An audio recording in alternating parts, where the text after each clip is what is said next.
So you're getting ready to make a loaf of bread and your mill stops suddenly. What happened? How do we fix that?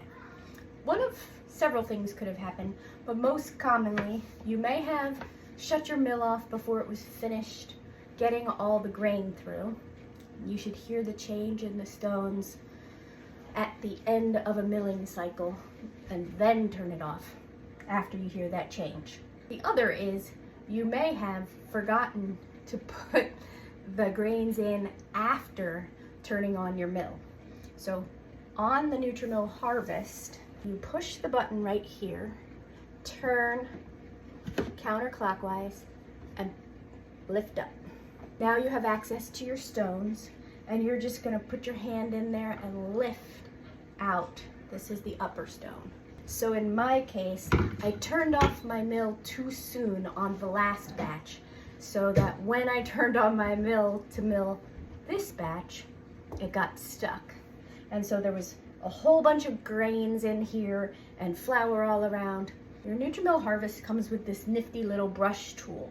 So if that's the case, you can just sweep everything towards the spout and it will come out. This part also works very nicely at getting between the stones and the rubber housing. If your stones don't look like this, and by that I mean they're not matte, they have a glaze or a shininess to them, it means that you need to clean your stones. And what happens there is you want to start as coarse as you can get it and run rice through your mill several times, and then crank it down a little bit more, run rice through again, keep going till those stones tap. And at the end, what you'll have is rice flour. So it works out twofold. You get rice flour, which you can use when baking Italian loaves or sourdough to top your loaf before you score, to make sure that your bread doesn't stick to your baking stone if you're baking on a stone. So that flour you use to clean your mill doesn't go to waste. And then when you're done, you put the stone back on. Now what I did before coming on for this video, my husband had his shop vac, he brought it in, turned it on, and I just sucked out all the grains and the flour in one real quick swoop. So you could also do that.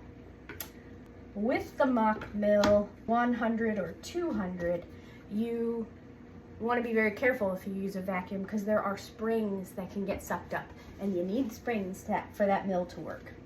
Next, you find the notches here and line them up with the holes. It drops down, and then you turn it clockwise till it clicks, and you're done. Happy milling. When you're milling with the NutriMill Harvest, first you want to turn on your mill by pressing this switch on the side. You want to get your stones to the just tapping point. And as soon as you get there, pour in your grain. Once you pour in the grain, you can turn the knob even further clockwise until you get the right consistency for you.